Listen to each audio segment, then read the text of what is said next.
How's it going, everybody? Too spooky here. Not too long ago, I finally decided to binge read Black Clover's manga, and it was an absolute blast, to say the least. And if you're checking out this video with no knowledge of Black Clover, I highly recommend it if you haven't decided to read it yet. I'm not sure how good or bad the anime is at this point, but don't let the overall negative reviews of the anime deter you from checking out this great series. But either way, one of the driving forces of Black Clover is its power system, magic, or our main protagonist Asta's lack of magic. So in this video today, we're going to be explaining everything you need to know about magic in Black Clover. Everything from the basics of magic, the more complex aspects, and also a look at all the different types of magic in the series. Before we get started, just keep in mind that there will be a few spoilers, especially when we get to all the different types of magic, and my pronunciation is god-awful, so make sure to proceed with caution.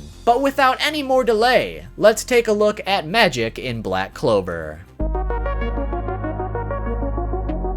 To start with the basics, it should be known that almost everything magic related in Black Clover is the direct result of mana. Mana itself is a naturally occurring form of energy that exists within everything, from people to the world itself. This mana energy is what people are able to manipulate in many different ways to use magic spells. So simply put, magic is the direct result of mana, and can therefore not be used without it. Everyone within the world of Black Clover naturally has mana to some degree. However, it is also possible for someone not to have any mana whatsoever. Although this is such a rare and foreign concept that we've only seen one character thus far without any mana or magic whatsoever, that being our main protagonist, Asta. The amount of mana a person possesses is also a very important factor to decide one's fate within the Clover Kingdom, as most of the individuals who have a high amount of mana get to live within the royal city, be successful magic knights, and those who are considered royalty are also generally born with massive amounts of mana, while those who have low amounts of mana are discriminated against as if they are a lower race, therefore being forced to live in the outer ring of the Clover Kingdom and are therefore considered peasants. Those from the outer rings of the kingdom are still allowed to become magic knights if they have the ability to back it up, but the discrimination aspect doesn't exactly go away. That being said, while this is a general characterization, the amount of mana a person possesses differs from each individual person regardless of their social standing. Since mana is essentially magic power, those who have high amounts of mana are able to use many different magic spells without using much of their mana as a result, along with very high level and powerful spells that take a lot of mana to use, while those with low amounts of mana are therefore stuck with very low level spells that can really only be used to improve quality of life. One basic example of this would be the task of flying on a broomstick. Those with a great amount of mana and great control over their mana will be able to fly on a broomstick with ease, while those with a low amount of mana would really only be able to slightly hover off the ground. So if you applied this example to any other everyday task, it's obvious that those with high amounts of mana would be able to do these other tasks with ease, while those with low amounts of mana would struggle at even some of the most basic tasks with magic. Since mana is an energy source, it does have a limit, which is why those with high amounts of mana are far more likely to succeed in society because they can use spell after spell without running out of energy. And when someone does eventually run out of mana, they will grow extremely tired and exhausted, which will eventually force them to pass out. While basically everyone has magic to some degree, it does require training to be able to use magic and cast spells effectively. This training begins with the basics of mana control. When an individual eventually learns how to control their mana, they will be able to manipulate it for spells or various other tasks as second nature. Since controlling mana is such an important aspect to being able to use magic effectively, those who are unable to control their magic are also discriminated against. The best example being Noelle, who is a member of the royal house of Silva. Because she is royalty, she was born with a large amount of mana at her disposal. However, her major flaw is the fact that she lacks basic mana control, and therefore cannot control her magic at all. Because of this, her family considers her a massive failure. At the current point of the story, Noelle has since overcame this by learning how to control her mana, showing us that with enough training, even those who have a very difficult time with mana control are eventually able to overcome it. While mana control itself is considered one of the basics of magic, there are also a few other applications for mana usage outside of just magic spells, most notably mana skin, which is where the user essentially reinforces their body with a layer of mana as a defensive measure to harsh environments or against attacks, which can also double for physical enhancement as a whole. Another would be mana sensory, which is something that not everyone is capable of. However, most experienced mages are at least able to sense the mana levels within their opponent or environment. Those who are more advanced with mana sensory are able to sense mana at a great distance, for instance meaning that they could sense someone who is hiding deep within a dungeon and know their exact location upon their sense alone. This additionally allows them to locate things such as magic traps by sensing the mana within said trap. Another application of mana control is known as mana zone, although this is a very advanced use of mana. Since mana exists within the environment itself, through the use of mana zone, the individual in question is able to manipulate the mana from the environment around them into a concentrated area. This mana zone they create then gives them the ability to use powerful magic spells that they normally couldn't use, along with heightening their perception and reaction times as long as they stay within that concentrated area. Since that specific zone is made of purely mana from the environment, it also gives the individual a much larger pool of mana to use without dipping into their own.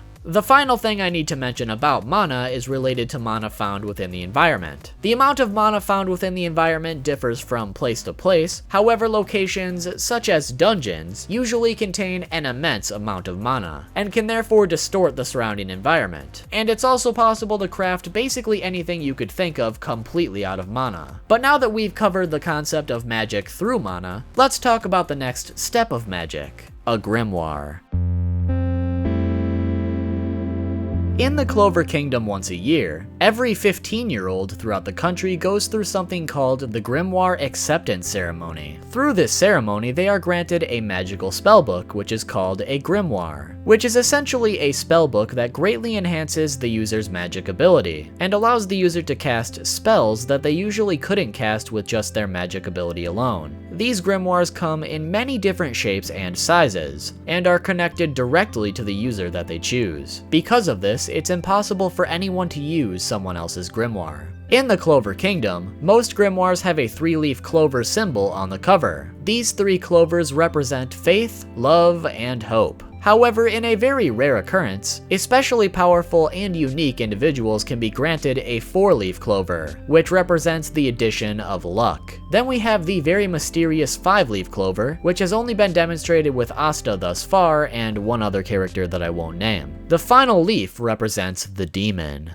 In general, a grimoire records each of the user's known spells within its pages. Some of these spells don't require the grimoire to be open, while other spells require the grimoire to be open at all times, which is usually present with the higher level spells. And something that I personally find very interesting would be the fact that when a mage is in a tight spot and needs to overcome a certain task in one way or another, the grimoire will gain a new spell to overcome that obstacle, essentially meaning that the owner of the grimoire grows as an individual in terms of strength, maturity, or just simply learning how to better control their magic, and through that they are rewarded with new spells to help with that sticky situation. But at the same time, this is brought about through actual growth and determination to beat that particular situation. So it's not like you can just pull a new power out of your ass if you're going to lose. It's all about growth as an individual, whether that be overcoming a weakness or something else entirely. And to me, that is a very unique concept that I really like about this power system.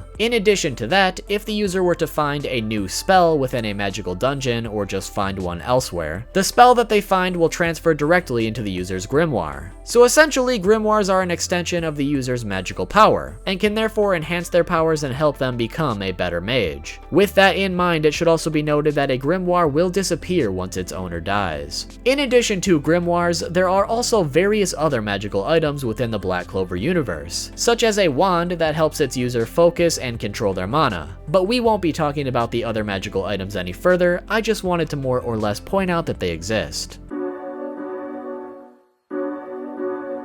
While it's common knowledge at this point that everyone and everything magic related centers around mana, the type of magic that an individual possesses is a different concept entirely. Simply put, every single individual is born with a set amount of mana from one of these 4 elements: earth, wind, fire, or water. Meaning that someone born with the fire element, for instance, could not use any of the other 3 elements ever. It's just simply not possible for them to do so because their mana is not affiliated with those mana types. That being said, each of these 4 types can be derived into various other subtypes. We'll talk about every single different type in a little bit because there are a lot of them, but for one example, lightning magic and smoke magic are directly derived from wind magic. That being said, it's still only possible for each individual to use one attribute or one sub-attribute because they are only born with one. Even though every person is limited to only one magical attribute, they generally have a choice of what type of magic they want to specialize in. Examples being healing magic or attack magic, for instance. So if you are born with the fire attribute, you could choose to specialize in fire attack magic, fire healing magic, etc., depending on your strengths and weaknesses with magic. There are many different types of magic that we'll talk about in a minute, but attack magic and healing magic are just 2 examples. This means that every mage is able to use only one attribute that they are born with, but they can use many different types of spells with that attribute, as they are not limited to only attack spells, for instance, and could also use healing magic spells in addition to attack spells. However, because every mage is different, they usually specialize in 1 or 2 different types, but a mage with a vast variety of different spell types could make them just that much more complicated of an opponent.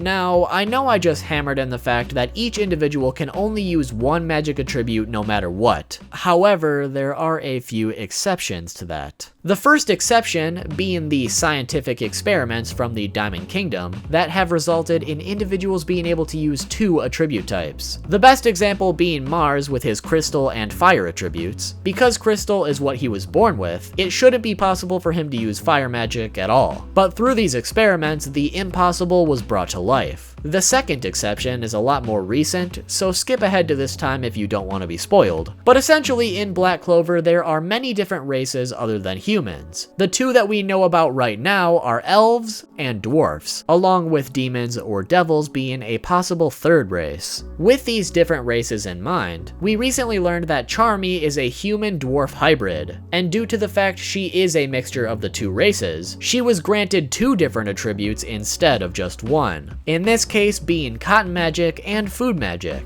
But now that we've talked about mana, grimoires, and magical attributes, all that's left to talk about are the many different types of magic that are present in Black Clover. Just be sure to keep in mind that Black Clover is an ongoing manga, and it's fairly likely that by the time you're watching this video, many new types of magic have been introduced that didn't exist at the upload date of this video. So if there's a magic type that is missing, that's likely the reason why. Keep in mind that this section of the video will contain minor spoilers.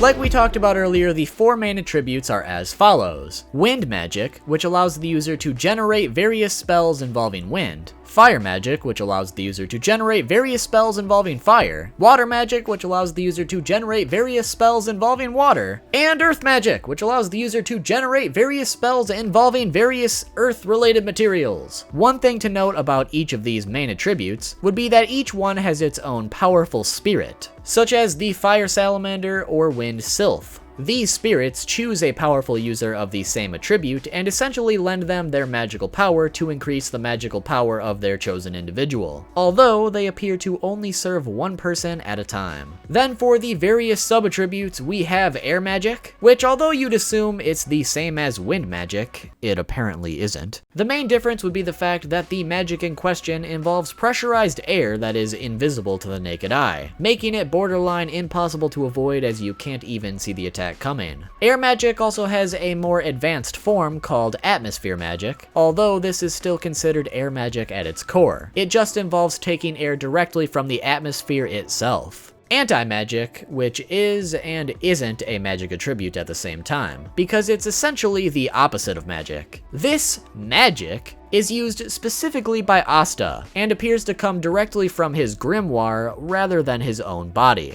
as he doesn't have any mana like we mentioned earlier. Anti-magic basically allows Asta to negate any magic-related abilities, regardless of what they are, with his various anti-magic swords. Because it negates magic, it's impossible for anyone with magic to wield these swords as well, considering one of them also directly absorbs mana, so if you have magic of any kind, you probably don't want to pick that up. This anti-magic also grants Asta a new form that he dubbed Black Asta, or Demon Asta as most of us call it. This form coats his body with anti-magic, allowing him to fly, while also increasing his strength and speed quite a bit. This form can only be used a maximum of 3 times a day at the current point in the story. Ash Magic, which allows the user to generate various spells involving ash. Beast Magic, which grants the user access to various beast-like magic auras that can greatly strengthen the user's physical abilities, and also be used as armor. This magic attribute is also somewhat unique, as even the Magic Emperor, who is obsessed with the many different types of magic, had never heard of it. Beast Magic also has a second typing somewhat, which is called Demon Beast Magic or Monster Magic, which quite frankly is still shrouded in mystery. This could be a direct attribute to regular beast magic, similar to air and atmosphere magic, but we simply don't have any confirmation if that's true or not yet. Demon Beast Magic allows the user to do things such as completely regrow a severed arm in mere seconds, something that regular healing magic cannot do, especially within only a few seconds. Blood Magic, which allows the user to manipulate blood. This includes their own blood along with the blood of others, also allowing the user to do things such as control people like puppets or perform a massive blood transfusion spell. Briar Magic, which allows the user to create and manipulate briars, which are essentially various shrub and vine-like plants which include roses. This magic is also weak to fire magic. Bronze Magic, which allows the user to create and manipulate bronze. Bubble Magic, which allows the user to create and manipulate bubbles, likely being derived from water magic. Budo Magic, which allows the user to cast various spells through the art of dance.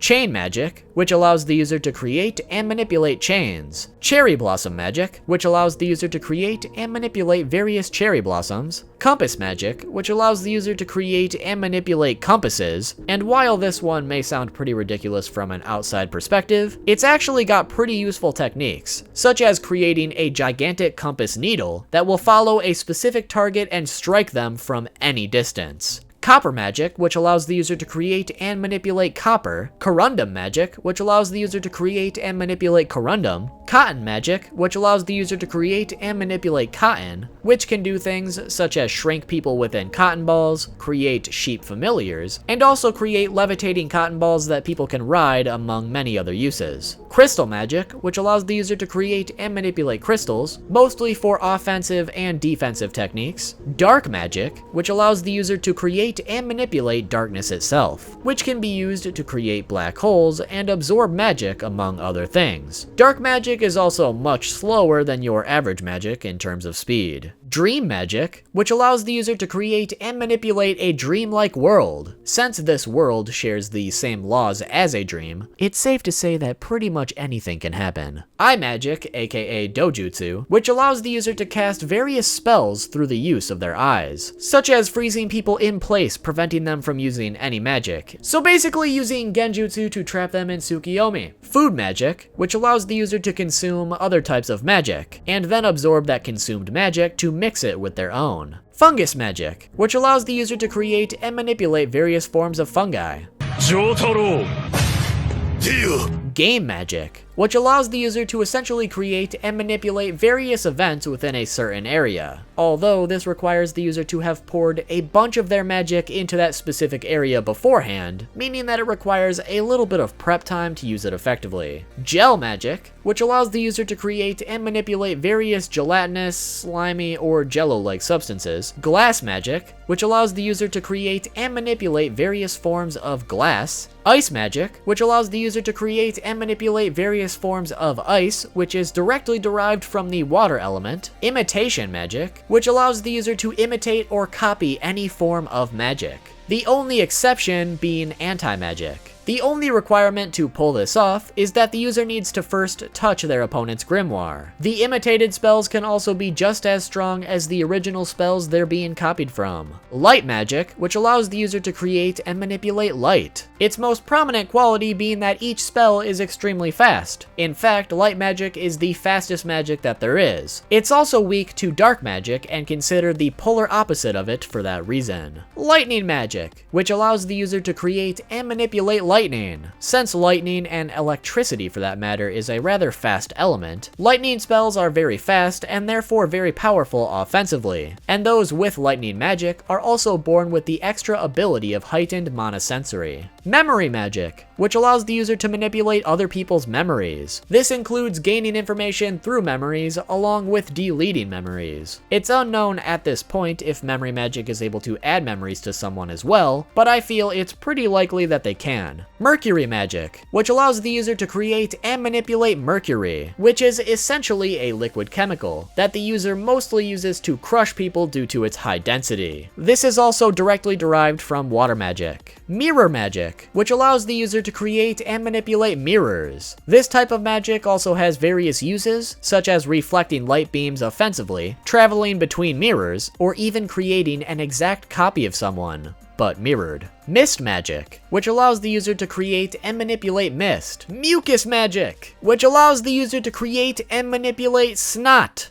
Frickin' disgusting. Mud magic, which allows the user to create and manipulate mud, which is derived directly from earth magic. Painting magic, which allows the user to manipulate paint. The interesting thing about painting magic would be that the paint can create any element of magic and manipulate it accordingly. So as long as the user knows what they're doing, this is by far the most versatile magic type thus far. Permeation magic, which allows the user to turn themselves invisible, which also includes creating invisible magic. Turning invisible also allows the user to pass through any type of magic as well, making them seemingly invincible against all other magic. Plant magic, which allows the user to create and manipulate plants. Plant magic in particular specializes in recovery and support type spells, but it can still be used offensively. There is also another form of plant magic called poison plant magic, which is essentially the same concept except for using poisonous plants instead of regular ones. Then we have regular poison magic, which allows the user to create and manipulate poison. The poison is obviously best for offensive techniques, but it also has additional strength against regular plant type magic, along with being able to change the direction of light once the light touches the poison. Recombination magic, which allows the user to manipulate objects, but in this particular case, it allows the user to manipulate a magical house, essentially being able to turn a regular magic house into a mech. Red ochre magic, which allows the user to create and manipulate red ochre, which is essentially an earthy clay powder. Reincarnation magic, which allows the user to place souls of the dead into living people's bodies, therefore allowing said souls to take over that body as its own. It should also be noted that if the soul is not removed from the body before a certain time, the soul will take over that body permanently. And this particular type of magic requires a sacrifice and an immense amount of mana to perform.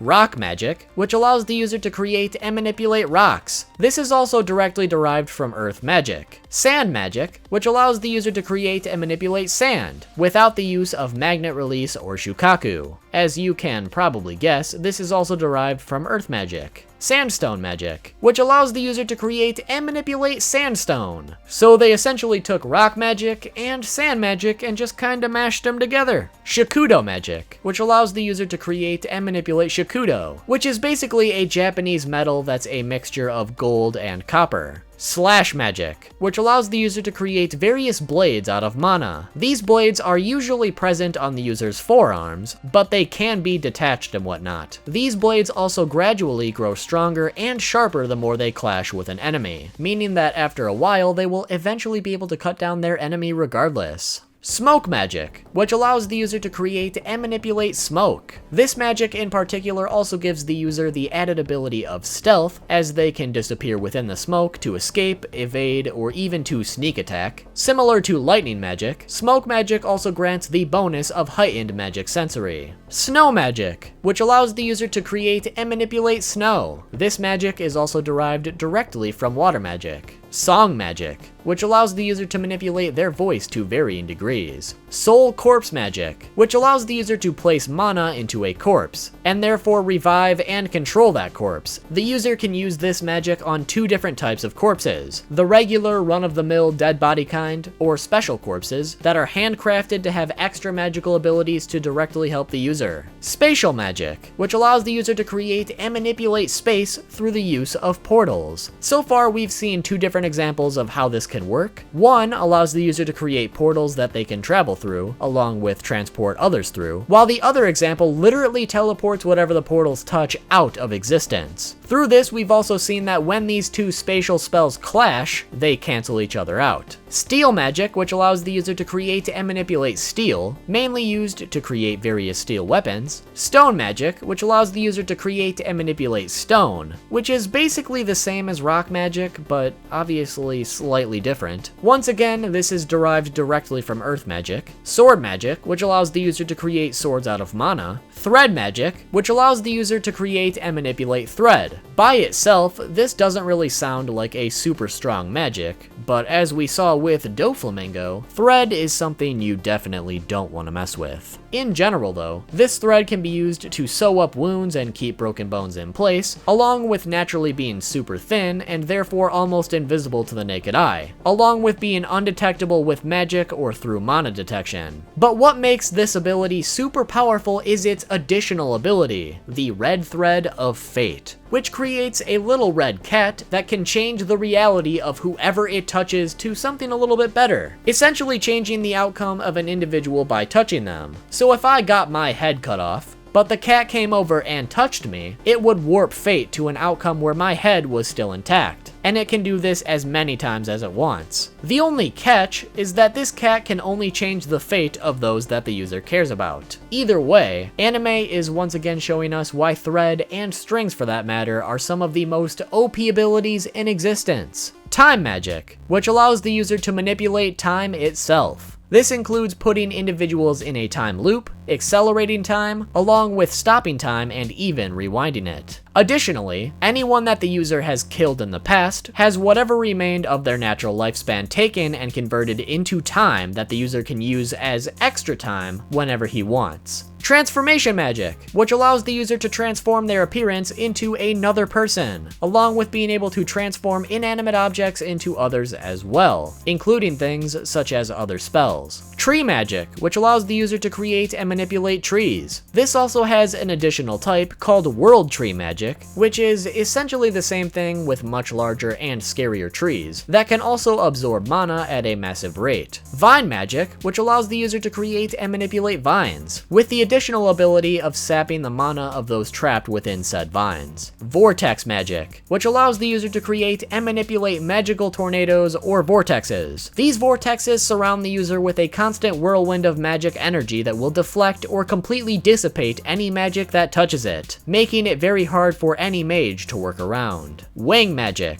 which allows the user to create wings for themselves or others. And finally, Word Soul Magic, which allows the user to change their surroundings through words, essentially meaning that they can potentially warp reality itself just by talking the changes into existence, which also includes commanding other people's spells to do whatever they say. This is also the newest form of magic we've seen thus far at the time of making this video. There's also one anime-only magic called Mosquito Magic, but since it's filler, I'm not going any further than that. But with that, those are all the different magic attributes and sub-attributes. There's obviously a bunch of different ones, as you clearly just saw, many of which don't even seem like they can be derived from the main four, if you ask me. But either way, having so many potential magic abilities does make magic a lot more interesting. That being said though, now that we've talked about the various attributes, the final thing we need to touch upon are the different types of magic spells. Because once you know your attribute, there's numerous different types of magic that you can use that attribute with, which will truly decide what type of mage you can become, as each magic attribute has different characteristics for each spell type that we'll talk about. First up, we have the offensive category, which is as simple as it sounds. These spells are used specifically for offensive purposes, or with the purpose of harming your enemy. Then we have the defensive category, which are spells that are used for defending yourself or others. Healing magic, which are spells that are generally used to accelerate the healing or regeneration process of themselves or others. Creation magic, which are spells that create both non-living and living objects depending on the spell in question. Communication magic, which are spells used for the purpose of relaying information both visually or audibly to another person through magic, which can be done in a variety of ways. Curse magic, which are spells that contain a secondary lasting effect on their victims, such as a Ash Magic curse spell that drains its victim of their mana until they eventually shrivel up and die. Reinforcement magic, which are spells that allow the user to increase their physical capabilities. Mana Skin is also an example of reinforcement magic. Restraining magic, which are spells with the sole purpose of restraining someone, although the method of this restraint varies from spell to spell. Sealing magic, which are spells with the purpose of sealing things, such as mana itself or even specific spells from being used. Spirit magic, which are basically spells that are made possible from those elemental spirits we mentioned earlier. Trap magic, which are spells with the purpose of laying magical traps, the most basic of which are binding traps, pitfall traps, and landmine traps. Weakening magic, which are spells used with the purpose of weakening an opponent's physical abilities. And finally, we have compound or union magic, which are spells used in conjunction with more than one person, or essentially multiple people using spells together to form an even greater spell, teaming up with another mage or a group of mages, and therefore combining spells to create much more powerful spells can be very beneficial to any battle, and create techniques that you normally couldn't create with just one person, meaning that teamwork is key in the magical world. So with all these different attributes and all these different spell types, the variety of mages and spells that you'll come across in the world of Black Clover is quite vast, with almost no two mages or spells ever being the same. And since the series has only been going on for a few years with no end in sight, it's likely we'll be seeing many different new types of magic for the foreseeable future. But with that, hopefully you guys have found a better understanding of how magic works in Black Clover. If you enjoyed, be sure to drop a like and subscribe for more videos like this one, as now that I've read Black Clover, I plan on making some more content on it as we continue pushing forward. So also be sure to comment any Black Clover related content that you would like to see. Drop a follow on Twitter at 2SpookyTube to keep up with the channel. Regardless though, if you guys cannot get enough too spooky content, be sure to click here for a video explaining the devil fruits in One Piece, or click here for the top 10 Kekkei Genkai in Naruto. Thanks for watching, and I'll see you all soon with a new video.